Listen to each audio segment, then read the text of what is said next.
કોટી યાદવોનો અધિપતિ સોનાના સિંહાસન ઉપર બિરાજમાન થનાર જગતનો તાત જગદીશ્વર, આ ધરતીનો સૌથી મોટો રાજા મને મળવા કોણ આવ્યું?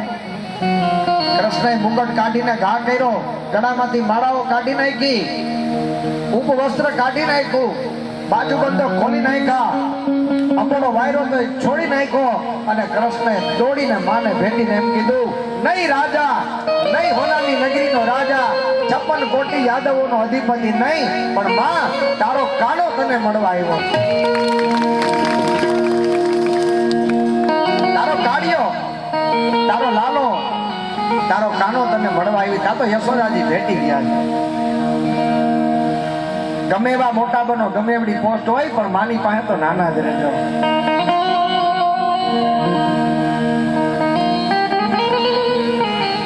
યશોદાજી ભેટી ગયા છો, કૃષ્ણ રડવા લાગ્યા છે.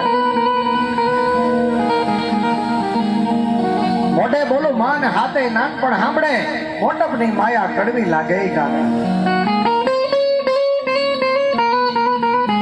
કૃષ્ણ માના ખોડામાં હોઈ ગયા. 125 વર્ષના કૃષ્ણ માના ખોડામાં ઉતા છે. આખો પરિવાર જોવે.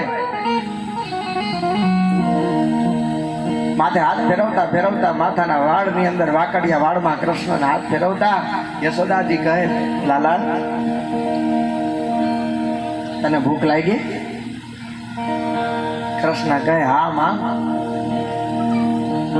શું આપું તને? 56 ભોગ આપું? કૃષ્ણ રડતા રડતા ના પડે, માં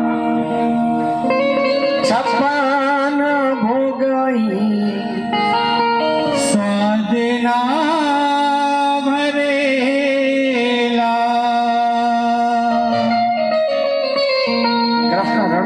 આંખો ભીની થઈ ગયો. પણ હે માં, આ 56 ભોગ મને નથી ભાવતા. ત્યારે યશોદાજી કે તારે શું જોઈએ? 56 ભોગ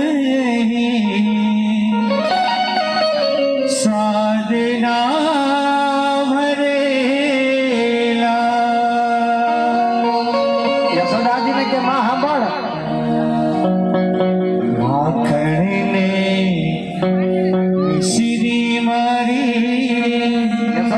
ડાબલી કાઢી, એમાં માખણ લઈ આવી કે મને ખબર હતી મારો દીકરો માયકા વગર નહીં રહ્યો.